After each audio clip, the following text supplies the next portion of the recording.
Hi, my name is William Thayer. This video is really designed just for Mark Cuban or anybody that works for Mark Cuban, but everybody else is, of course, invited to look at it.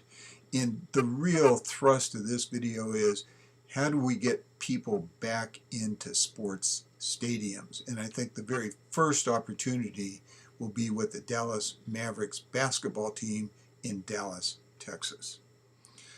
The COVID crisis, of course, I've been doing a whole bunch of videos on this.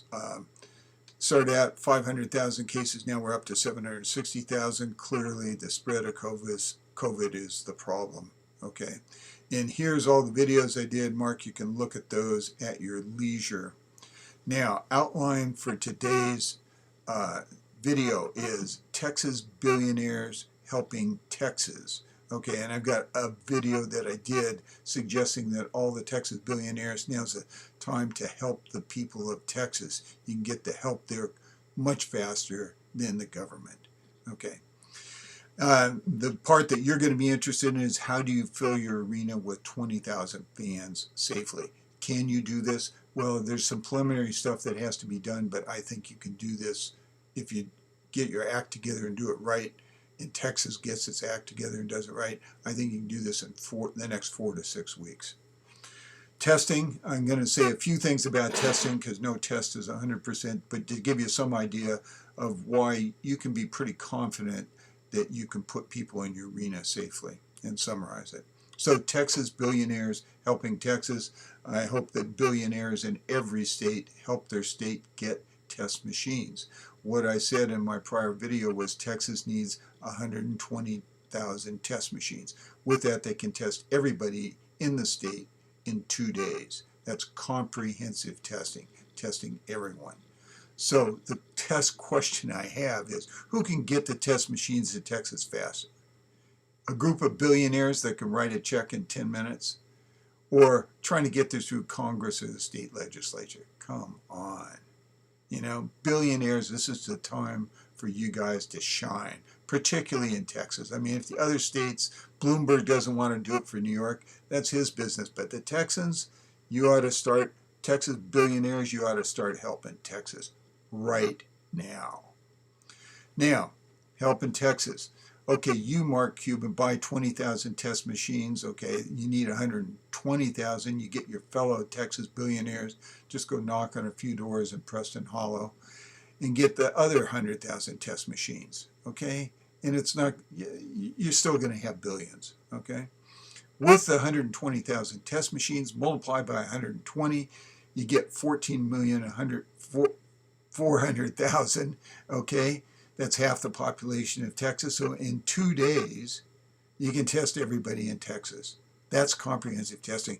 And what you do is you identify all the sick people that have COVID and you isolate them. Then the rest of Texas people can get back to work, get back to going to Dallas Mavericks games. Okay? You probably got to do this. You don't do this just one day. You probably got to do it several days over a 2-week period, and then you can probably get the COVID cases down to a very low rate of new cases. So I'll just take a guess. In April 18th, there were 400 new COVID cases in Texas. That compares to like 10,000 in New York. So Texas is doing a lot better in New York. But with comprehensive testing, you can probably get this down to 40 cases, or maybe even less. That's over a 2-week period. So let's assume that happens. Now you got to get the machines before that happens, so that's a few weeks before that.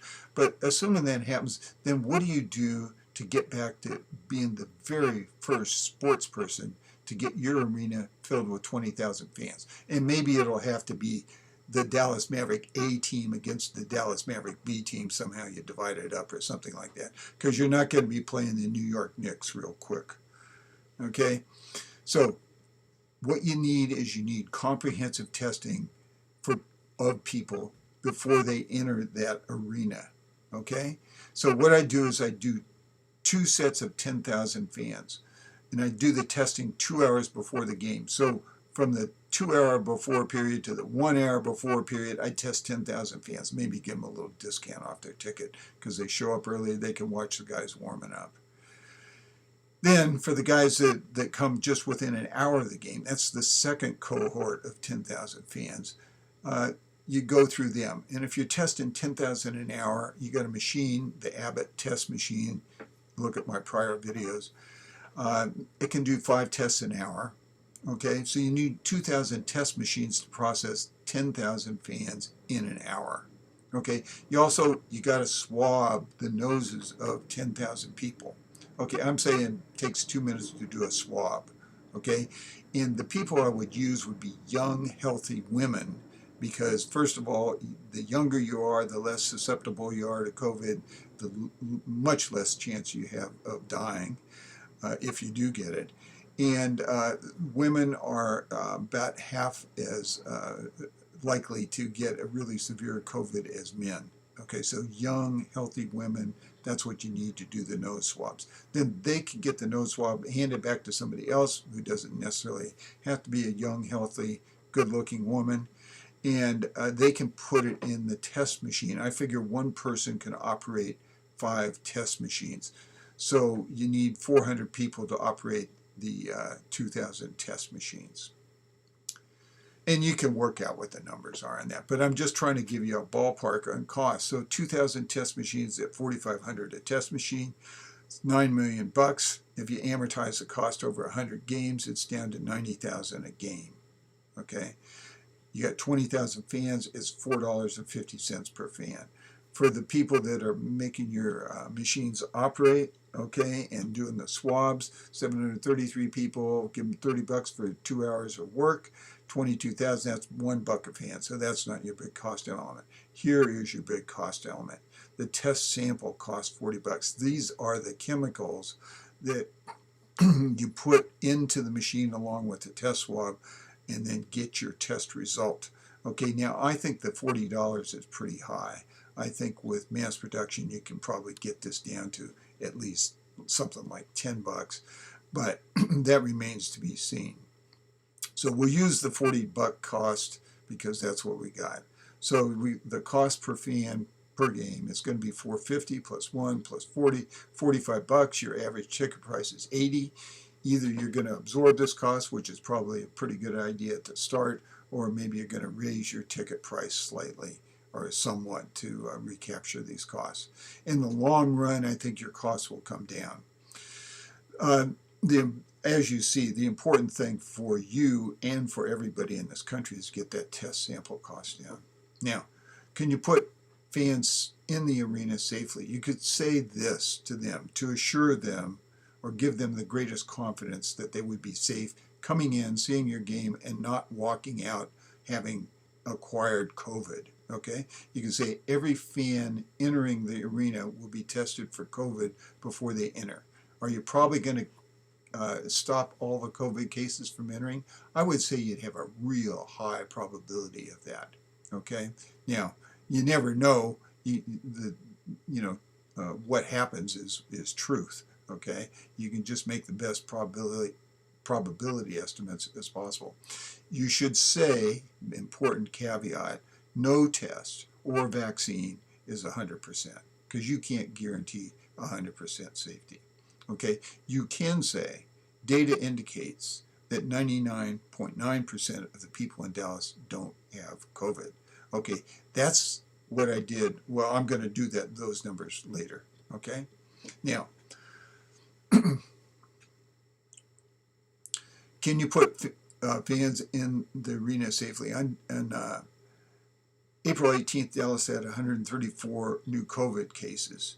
Okay, let's say that you got a whole bunch of people in there that were asymptomatic and gave a whole bunch of new people COVID. Well, then you would see the rate spike up for Dallas. And what you need to do to see if it was the game that did that is you need the names of all the people that attended your game, compare it with the number of people that got sick and see if the same names show up. That's pretty obvious. So you need every fan's name, contact information, and they need to agree to send you their daily health status with regard to COVID. None of their other health details, but just COVID. I got COVID or I don't have COVID. Okay, testing for confidence. Now, what you really need to do is to get with a bunch of test experts but I'm just going to give you just a brief overview of what sort of things you need to concentrate on. Now, the first thing that's really important, again, I say no test is 100% accurate, no vaccine is 100% accurate, but let's look at the numbers in Texas, okay? Because this gives me confidence that you can open up safely. If you look at the cumulative number of COVID cases in Texas, that's from the very first day that the first COVID case started showing up, you have 18,923. I mean, God, poor New York is getting 10,000 a day, but this is your cumulative from the very first case. You divide that by 29 million, you get 0.0007 or 0.07%, less than a tenth of a percent. That's why you can say 99.9% of the people in Dallas don't have COVID, because there's the number right there. Now, if you, that's in Dallas, that's in all of Texas, but in Dallas it's even better, but I'm going to use 99.9%. So what is the percent of the total cumulative COVID cases in Dallas relative to the total population? Well, it's 2,324 is the cumulative number, divided by 8 million is 0.0003. You see, that's much better. It's twice as good as all of Texas, 0.03%. So equivalently, that's 3 out of 10,000 people have COVID in Dallas, cumulatively, okay, cumulatively. Or 99.97% of the people don't have COVID is the other way to look at it. Now, the other way to look at this is 3 out of 10,000. Oh my gosh, I'm filling up my arena with 20,000. So on average, I'll have 6 COVID people. But that's really wrong, because this is the cumulative number, okay? It's the cumulative number. So really a closer thing, you don't have an exact way to determine this, but is to look at the new COVID cases. There were 134 new COVID cases in Dallas on April 18th. Okay, so 134 divided by 8 million, you get 0.002, 2 out of every 100,000, or 1 out of every 50,000. So if your arena was 50,000, on the average you might get 1 of these guys showing up, and then hopefully your testing at the door stops that 1 person. But you only have 20,000 people in your arena. So you're probably going to be lucky. The people that show up probably aren't even going to be infected.